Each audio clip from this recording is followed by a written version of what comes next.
नमस्कार, सास बहू और सेंसेक्स में आप सभी का स्वागत है। मैं हूं सुमित और आखिरी हफ्ता साल का और इसका पहला कारोबारी सत्र, जबकि भारतीय बाजारों में एक बढ़िया तेजी देखने को मिल रही है। इंडेक्स हायर लेवल से थोड़ा सा जरूर ईज आउट हुआ, लेकिन अभी भी अच्छी तेजी के साथ कामकाज कर रहा है। करीब करीब 17,983 का स्तर जो है वो निफ्टी में देखने को मिल रहा है। रफली 1% के आसपास की तेजी यहाँ बनी हुई है और मिड कैप स्मॉल कैप में मिड कैप करीब 2.5% ऊपर और स्मॉल कैप रफली 3-3.25% ऊपर कामकाज कर रहा है। थोड़ा सा अभी कुछ देर पहले इंडेक्स में एक डिप जरूर देखने को मिला है, चाहे मिड कैप हो स्मॉल कैप हो, लेकिन फिर भी एक जोरदार तेजी के साथ आज इंडेक्स ट्रेड करता हुआ। निफ्टी बैंक करीब 650 अंक ऊपर 1.5% की तेजी यहाँ पर भी है। 42,303 का स्तर देखने को मिल रहा है। एडवांस डिक्लाइन आज सुबह से स्ट्रेंथ के साथ है। 2600 शेयर तेजी में, करीब वो 381-400 शेयरों में बिकवाली, यानी हर एक शेयर गिरने वाले के सामने 6 से 7 शेयर ऐसे हैं जो कि तेजी के साथ कामकाज करते हुए दिखाई पड़ रहे हैं। ब्रॉडर बेस्ड मार्केट्स में आज बाइंग देखने को मिल रही है। हम बातचीत करेंगे आज हमारे 3 गेस्ट से जो कि अलग अलग देश के कोनों से मौजूद हैं। कोलकाता चलेंगे, आज हम जयपुर चलेंगे, साथ साथ सिलीगुड़ी चलेंगे, जहां पर हमारे साथ तीनों ही जानकार मौजूद, तीनों ही गेस्ट हमारे मौजूद हैं। रिंकी जी हैं, प्रिया हैं और तृप्ति खत्री हैं, जिनसे हम बातचीत करेंगे। और साथ ही साथ बातचीत करेंगे हमारे आज के जानकार जो कि हैं गौरांग शाह, जियोजित फाइनेंशियल है। गौरांग सर नमस्कार, स्वागत है आपका कार्यक्रम में। मार्केट्स में पूरे साल तो करीब 2%, 3% का एक पॉजिटिव गेन ही रहा, लेकिन पिछले साल के 50% की जोरदार तेजी के बाद रहा। तो ऑन एन एवरेज कहा जाता है कि बाजार 16-17% साल का दे ही देता है, तो 2 साल में 26 तो आ ही गया। तो अगले साल तक मानते हैं कि 18 करने के लिए 6% का 7% गेन आ जाएगा। कैसे देख रहे हैं मार्केट्स को आप? बहुत धन्यवाद सुमित आपका, और शो पर आमंत्रित करने के लिए आपका धन्यवाद। और आप सभी को शुभ दिन हमारे तरफ से। तो अनुमान तो यही लगा रहे हैं कि एक कॉन्जर्वेटिव रिटर्न 12 से 15% का सालाना मिल सकता है। अब पिछले साल की परिस्थिति अलग थी, हम एक अलग वातावरण के पीछे उभर रहे थे, और हमारा अनुमान ये भी कहता है कि बाजार, अगर आपका नजरिया लंबी अवधि का है तो हमें इसमें कोई शक नहीं है कि 15% तक का रिटर्न आपको सालाना मिल सकता है, बशर्ते कि आपका नजरिया लंबी अवधि का हो। अब हर साल की तरह अगले साल भी आपको बजट आता हुआ दिखेगा, उसके पहले तिमाही नतीजे आएंगे, और हमारा अनुमान ये कह रहा है कि ये जो 12-15% का रिटर्न है, ये आपको आने वाले साल भी आता हुआ दिखेगा। शायद क्षेत्र के आधार पर आपको बेहतरीन रिटर्न मिले अगर आप इंडिविजुअल स्टॉक पिकिंग करते हैं तो, लेकिन सेंसेक्स और निफ्टी पर हमारा अनुमान ये कहता है कि 15 से 20% का रिटर्न आना चाहिए। और परिस्थितियां अगर सहारा देती हैं, खास करके स्थानीय रूप में, तो मेरे ख्याल से थोड़ा बहुत ऊपर का रिटर्न आपको, जो सूचकांक है सेंसेक्स और निफ्टी, तो 15% से भी बेहतर रिटर्न मिल सकता है। 15% प्लस रिटर्न शायद आते हुए दिखाई पड़े, लेकिन हाँ, स्टॉक स्पेसिफिक स्टोरीज मार्केट में ज़रूर पैन आउट होते हुए दिखाई पड़ सकती है अगर आप नेक्स्ट ईयर या गोइंग फॉरवर्ड एटलीस्ट देख रहे हैं। चलिए अब शुरुआत करते हैं अपने तीनों ही जो हमारे आज के व्यूअर्स हैं उनसे बातचीत करने की। सबसे पहले चलते हैं जयपुर, हमारे साथ प्रिया जी वहाँ पर मौजूद भी हैं। जयपुर जी, माफ़ी चाहिए प्रिया जी, ये थोड़ी सर्दी ज़्यादा लग रही है जयपुर में, किस तरह की स्थितियाँ हैं? दिल्ली का टेम्परेचर तो 6-7 डिग्री तक पहुँच गया, क्या हाल है जयपुर का? सर अभी 3-4 दिन से जरा ज्यादा सर्दी है। कल तो और थोड़ा सा टेम्परेचर कम हुआ था। ओके, तो मतलब अभी तो गुलाबी सर्दी के लिए ज्यादा मशहूर होता है जयपुर वैसे तो, लेकिन क्या सर्दी ज्यादा पड़ रही है? गुलाबी नहीं है, थोड़ी सी तेज हो रही है, अब बढ़ रही है। एक्चुअली दिसंबर की जो सर्दी एक्चुअल में होती है इस साल उससे कम है। ओके, चलिए ध्यान रखिएगा। कब से आप निवेशित हैं प्रिया जी मार्केट्स में, क्या करते हैं आप? सर मैं एक्चुअली 3-4 साल से कर रही हूँ कुछ ट्रेडिंग। अभी मैंने थोड़ा ट्रेडिंग करना स्टार्ट किया है, ज्यादा नहीं करती हूँ, बहुत बड़े अमाउंट नहीं डालती हूँ, बट ट्राई कर रहे हैं। और आपका चैनल उसमें बहुत ज्यादा हेल्पफुल है मेरे लिए, खास तौर से। Thank you Priya ji, thank you हमें देखने के लिए, सराहने के लिए। तो आप जो ट्रेडिंग करते हैं ये फ्यूचर्स एंड ऑप्शंस में करते हैं या फिर कैश मार्केट के स्टॉक्स में करते हैं? एक्चुअली सर अभी तक मैं कैश में कर रही थी, पिछले 1-1.5 महीने से मैंने थोड़ा ऑप्शंस का स्टार्ट किया है। तो कैसे एक्सपीरियंस है मैम? एक्चुअली मैंने ये, जैसे मैंने बताया आपको कि चैनल मैं देख रही हूँ, तो थोड़ा उसको स्टडी करके और थोड़ा एक्सपर्ट्स की जो राय रहती है उसके अकॉर्डिंग मैंने किया। तो उसमें मुझे प्रॉफिट भी हुआ, नो डाउट लॉस भी हुआ। जैसे मैंने बैंक निफ्टी वगैरह में किया था, उसमें मेरा लॉस हो गया, बट ठीक है, इट्स ओके कि वो प्रॉफिट और लॉस एडजस्ट हो गया। ओके प्रिया मैम, ऑप्शंस के लिए एक डिफरेंट लेवल का स्टडीज चाहिए होता है और ऑब्जर्वेशन चाहिए होते हैं, तो ज़रा ध्यान संभल के आप उसमें ट्रेड करिएगा। बहुत एक्टिव पार्टिसिपेशन आपका होना ज़रूरी है अगर आप फ्यूचर्स एंड ऑप्शंस में ट्रेड करते हैं तो। आपका सवाल क्या है मैम, पहला सवाल?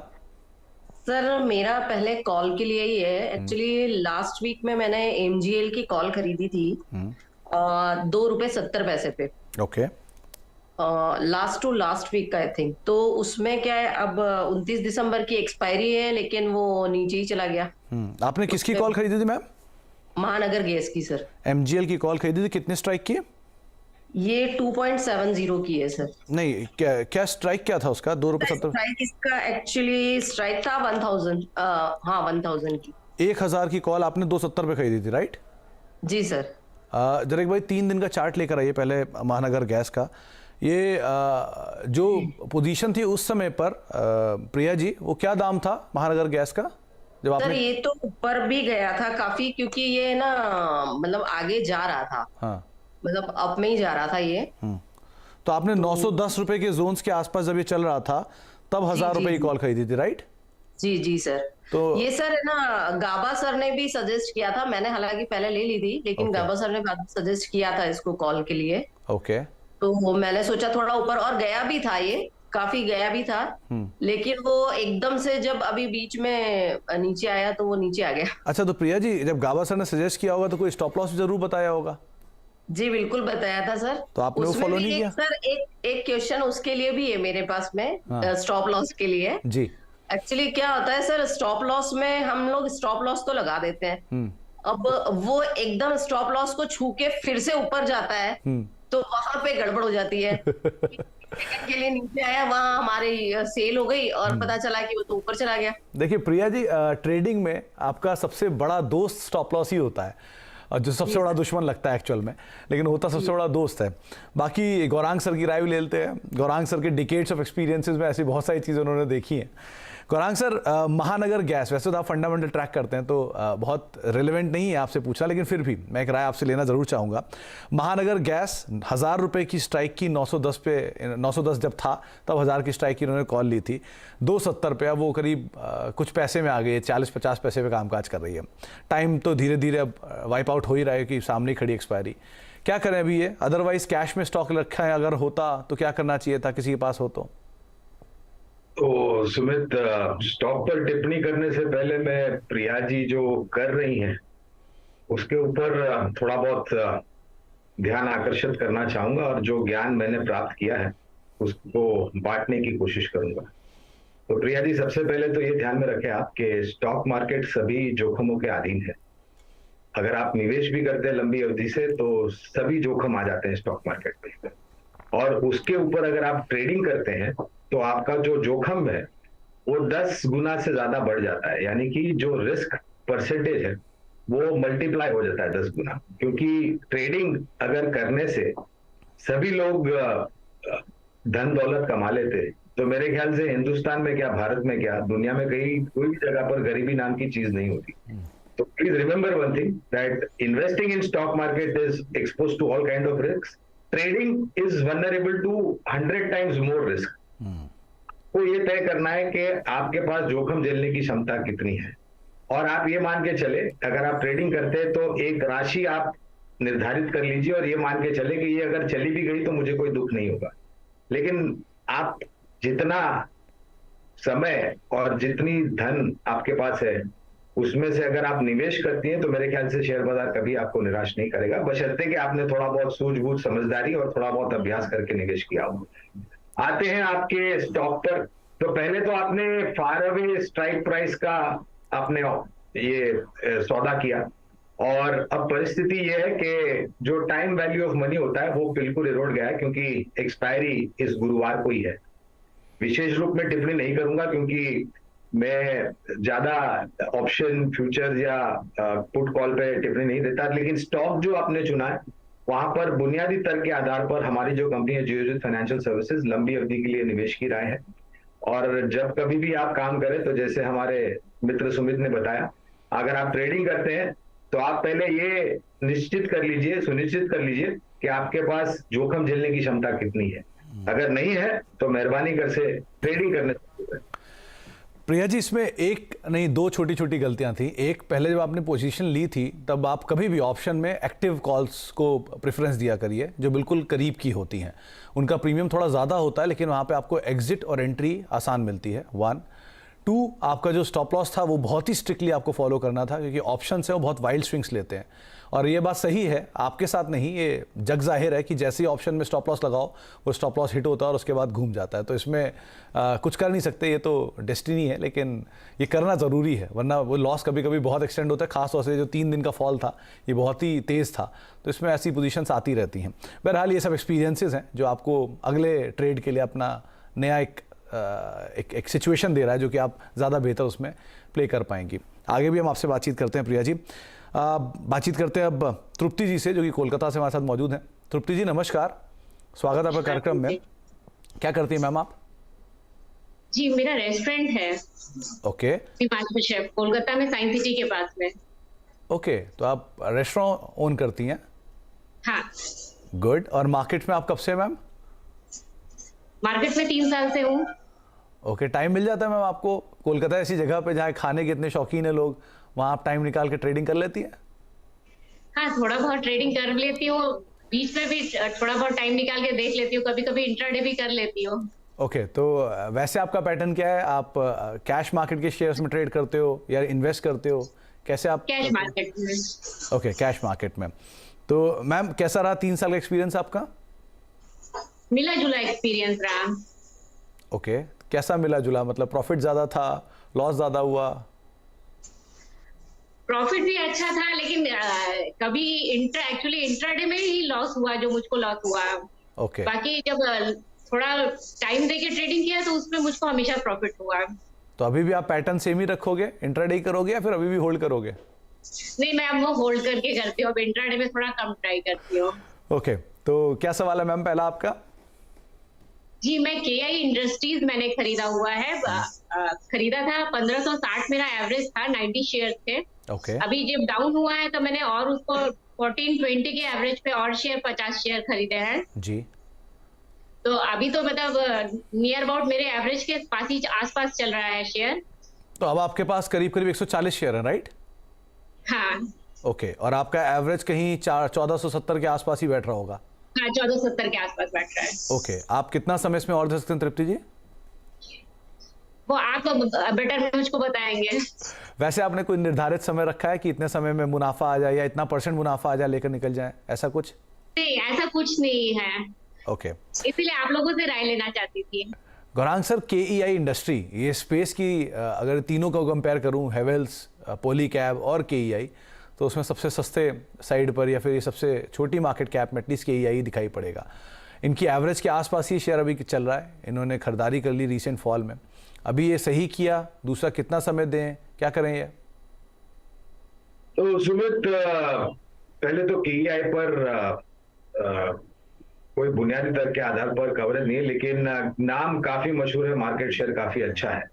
लेकिन इसी क्षेत्र से जुड़ी हुई कंपनी जो नाम आपने पहले लिया, पॉलीकैब इंडिया, मेरे ख्याल से ये कंपनी की बैलेंस शीट काफी मजबूत है। इनके पास जो प्रोडक्ट प्रोफाइल है वो काफी डाइवर्सिफाइड है। और अगर आप बुनियादी तर्क के आधार पर लंबी अवधि के लिए निवेश करना चाहते हैं, तो अगर ये परिवर्तन करना चाहते हैं, तो मेरी राय में पॉलीकैब इंडिया एक बेहतर कंपनी होगी जहां पर आपको लंबी अवधि के लिए अच्छा खासा मुनाफा मिल सकता है। तृप्ति जी, तो आप KEI वैसे तो आपकी कॉस्ट के आसपास है, थोड़ा बहुत पैसा बने आप निकल सकती हैं। एक विकल्प आपको गौरांग सर ने बताया है, आप उसको भी देख सकती हैं। और बाकी आप अपने हिसाब से जो रणनीति बना रही हैं वो ठीक ही है, क्योंकि सो फार तो पोजीशन को आप होल्ड कर भी पा रहे हैं। आगे भी आपसे मैं बातचीत करता हूं तृप्ति जी, कुछ और सवालों को लेकर, लेकिन रिंकी जी हमारे साथ मौजूद हैं सिलीगुड़ी से बातचीत करने के लिए। रिंकी जी नमस्कार, क्या करते हैं आप मैम? नमस्कार सर। नमस्कार। मैं हेल्थ एंड वेलनेस पे काम करती हूँ सर। ओके, मतलब आप प्रोफेशनली लोगों को सजेस्ट करते हैं? जी सर, प्रोफेशनल ऑफिसर। बहुत ज़रूरत भी है रिंकी जी, हम लोग को भी अपनी हेल्थ जी और सर। वेलनेस का ध्यान रखने की। आपसे अलग से जी, भी एक जी। बारी एडवाइस ले ली जाएगी। खैर, जी सर। तो रिंकी मैम, कैसे आप मार्केट्स में हो, कब से हो, कैसे ट्रेड करते हो? सर मैं 2 साल से मार्केट में हूँ और मैं सर इक्विटी में ही ट्रेड करती हूँ। मतलब आप फ्यूचर और एंड सर, ऑप्शन में नहीं जाते हो? नहीं सर, उसमें नहीं जाती। स्टार्टिंग में सर उसमें मैं गई थी, मुझे कुछ लॉस हो गया, जिसके कारण अब मैं मतलब आपका चैनल देखकर ही मैं इक्विटी में ट्रेड कर रही हूँ, ट्रेडिंग कर रही हूँ और लॉन्ग टर्म के लिए भी रख रही हूँ सर कुछ। तो कैसे एक्सपीरियंस है मैम 2 साल का बीते? सर 2 साल का एक्सपीरियंस अच्छा है सर, मिला जुला ही है सर, तो थोड़ा लॉस थोड़ा प्रॉफिट। रिंकी जी, जो लास्ट 3 दिन में बाजार में फॉल आया, घबराहट हुई आपको उसमें? नहीं सर, आपके चैनल को देखने से घबराहट तो हो रही थी सर, लेकिन मार्केट बार बार एक ही चीज को लेके रिएक्ट नहीं करता है, ये सोच के सर घबराहट नहीं हुई। चलिए, बहुत ही बढ़िया तरीके से आपने पिछले 2 साल के आंकड़ों को स्टडी किया। ये बात सही है कि बाजार एक ही चीज़ पे बार बार रिएक्ट कभी नहीं करता है, और जो रिएक्शन था ये ओवर था भी वैसे भी। अच्छा रिंकी जी, क्या सवाल है आपका? सर मेरा सवाल एम्फेसिस पे है। मैंने 3060 पे ले रखा है और सर ये 21 शेयर मेरे पास है, तो सर Okay. अब मैं इस पे क्या करूं, इसको एवरेज करूं कि क्या करूं, मुझे कुछ समझ नहीं आ रहा है सर इस पे। तो रिंकी जी, ये सेक्टर 27% टूटा है ये साल में, और एम्फेसिस करीब करीब 30-40% टूट चुका है हाई से, और इतना पोजीशन टूटने के बाद आपको घबराहट नहीं हुई अभी भी? सर घबराहट हो रही है, लेकिन मैं सोच रही हूँ सर इसको लॉन्ग टर्म के लिए रख लूं, तो इसीलिए मैं आप लोग से इस पे राय चाहती हूँ। ओके गौरांग, 2018 के बाद सबसे बड़ा फॉल अगर आईटी में देखा गया है तो वो ये साल में है, यानी कि पिछले 2-1.5 दशक के आसपास हो गया जबकि इतना बड़ा फॉल नहीं देखा गया। तो और उसमें भी एम्फेसिस जो कि लार्जली अंडर परफॉर्मर रहा है स्पेस में। तो अभी क्या करें, ये 21 शेयर हैं इनके पास, अभी क्या कर सकते हैं? और एवरेज करें, बने रहें खाली इसी पोजीशन में, क्या करें? तो सबसे पहले तो 2 चीजों की आवश्यकता होती है शेयर बाजार में जब भी आप काम करते हैं। वो है एक तो हिम्मत और दूसरी है समझदारी। ये दोनों ही मापदंड पर मेरे ख्याल से रिंकी जी बखूबी अपना किरदार निभा रहे हैं। और एक चीज इन्होंने बहुत ही अच्छी कही कि बाजार एक ही चीज को लेकर के बार बार रिएक्ट नहीं करता। मैं उम्मीद करता हूं कि सीएनबीसी आवाज के दर्शक जो ये प्रोग्राम देख रहे हैं ये सबक ले इस बात से, और जिस तरीके से एक कॉन्फिडेंस और कमिटमेंट बना करके रखा है रिंकी जी ने। हम भी मानते हैं कि आईटी क्षेत्र में शायद आने वाले 1 या 2 तिमाही, यानी कि तीसरी और चौथी तिमाही में थोड़ा बहुत दबाव रह सकता है, लेकिन ये जो आंकड़ा आपने बताया करीबन 27-28% की गिरावट आई है आईटी सेक्टर में और बाकी अन्य शेयरों में, तो ये हमें मौका ढूंढने का एक अंदेशा देती है। पहले तो एम्फेसिस बीएफएल पर लंबी अवधि के लिए खरीदारी की राय है रिंकी जी, और अगर आपको 3000 के भाव में अच्छा लग रहा था तो मेरे ख्याल से मौजूदा तो भाव है 1920-30 के आसपास, तो आपको और अच्छा लगना चाहिए। आपके पास 21 शेयर है, अगर आपके पास निवेश लायक पूंजी है तो मैं यहाँ पर और जोड़ने की राय दूंगा। लेकिन 21 शेयर है तो पूरे 21 शेयर अभी मत खरीदिए रिंकी जी, आप हो सकता है तो 10-11 शेयर अभी खरीद लीजिए। और जैसा मैंने बताया कि तीसरी और चौथी तिमाही में भी शायद थोड़ा बहुत दबाव आ सकता है आंकड़ों में आईटी क्षेत्र की कंपनियों के, तब आपको मौका मिलता है और भी नीचे की तरफ जोड़ने के लिए, तो तब फिर से आप वहां पर 10-5 शेयर चाहिए तो आप जोड़ सकते हैं। इससे क्या होगा कि आपका जो निवेश का स्तर है वो बहुत नीचे आके खड़ा हो जाएगा।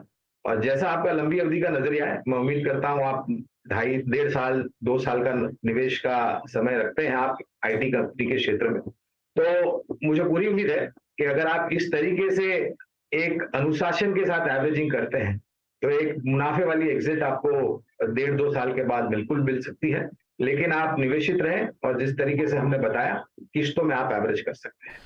तो रिंकी जी, आप एवरेज कर सकती हैं, थोड़ा थोड़ा एवरेज करिए, पूरा एक लॉट में मत जाइए, और कोई स्टैगर वे में अगर आपको नीचे की तरफ दाम मिल जाए तो आप वहां पर थोड़ा बहुत और एवरेज कर सकते हैं। बहुत बहुत शुक्रिया रिंकी जी आपका भी, तृप्ति जी आपका भी, और प्रिया जी आपका भी, अपना समय में देने के लिए, हमसे बातचीत करने के लिए, सवाल पूछने के लिए। समय का भाव था वरना आपसे और बात करते हैं। और गौरांग आपका भी हर बार की तरह बहुत बहुत शुक्रिया हमारे साथ मौजूद रहने के लिए और सभी दर्शकों के सवालों के जवाब देने के लिए। तो फिलहाल 7 बोर्ड सेंसेक्स को तो ये समेटेंगे, एक ब्रेक का वक्त है, ब्रेक के बाद लौटते हैं, मिड कैप मार्केट में बातचीत करते हैं।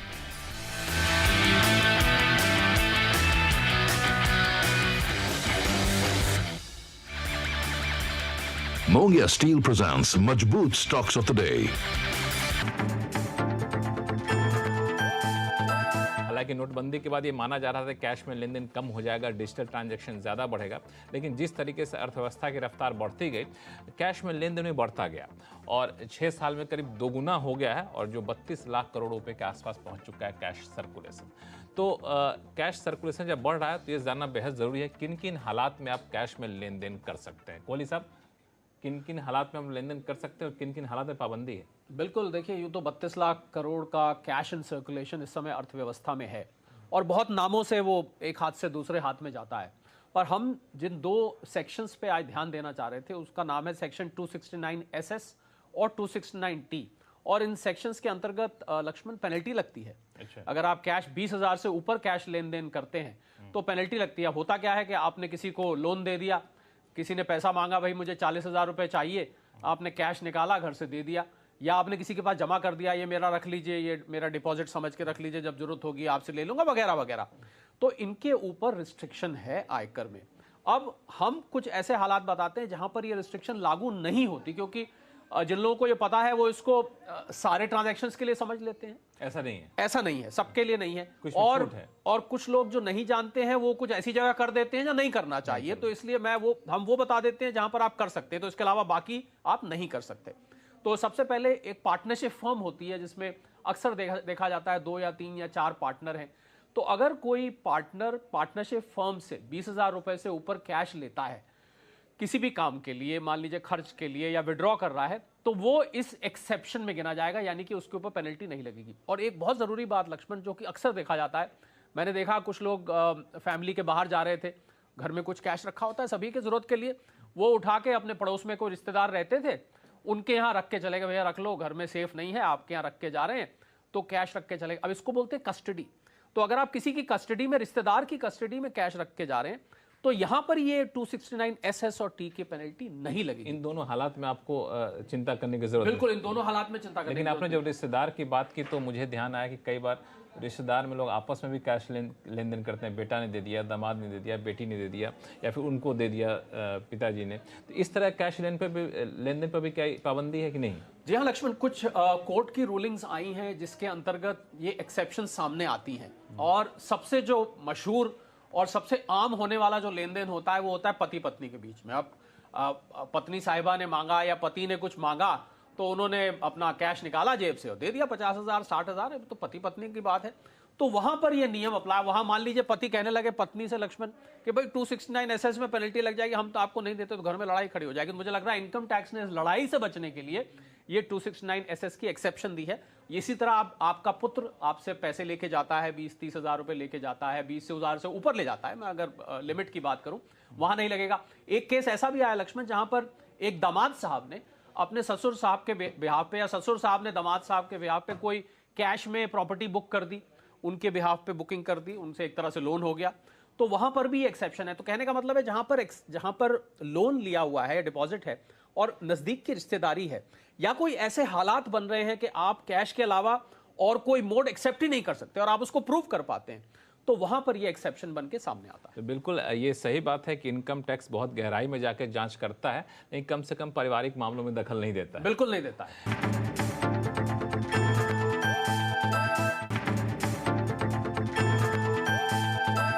एक मुद्दा जिस पर अक्सर सवाल आते रहते हैं वो होता है कि आमदनी आपकी नहीं है फिर भी आपकी आमदनी में जुड़ जाती है दूसरे की आमदनी, जिसको क्लबिंग के नियम हम लोग कहते हैं। तो मेरे 2 सवाल है इसमें। पहला, किन किन हालात में क्लबिंग के नियम लागू होते हैं और इससे बचने का कोई तरीका है क्या? सेक्शन 64 है लक्ष्मण क्लबिंग से संबंधित। आपने बिल्कुल ठीक कहा, इनकम आपकी नहीं है, जब आप किसी को गिफ्ट करते हैं, और ये 3 रिश्ते नाते ऐसे हैं जहां पर क्लबिंग अप्लाई होती है, पति पत्नी के बीच और ससुर साहब और उनकी बहुरानी के बीच, जिसको father in law daughter in law हम कहेंगे, और माइनर चाइल्ड और पेरेंट के बीच। अगर आपने इन 3 जगह में अपने एसेट्स या अपने कैश या आपने को गिफ्ट किया है, तो उससे जो आमदनी होगी वो आपकी आमदनी में जाके जुड़ जाएगी, इन 3 रिश्ते। अब इसमें जो बारीकियां हैं वो बहुत सारे लोग नहीं जानते हैं। पहली बारीकी है कि अगर मान लीजिए आपने पति ने एक, और मैं एक्चुअल केस देके बता देता हूं, कोई पति साहब ने अपनी पत्नी साहिबा को 2 लाख रुपए का एक हार गिफ्ट किया। अब अगले दिन उन्होंने क्या किया, वो जाके उसको ज्वेलर के यहाँ कैश कराई, चुपचाप करा, बताया नहीं, और उसकी बैंक में FD कर दी।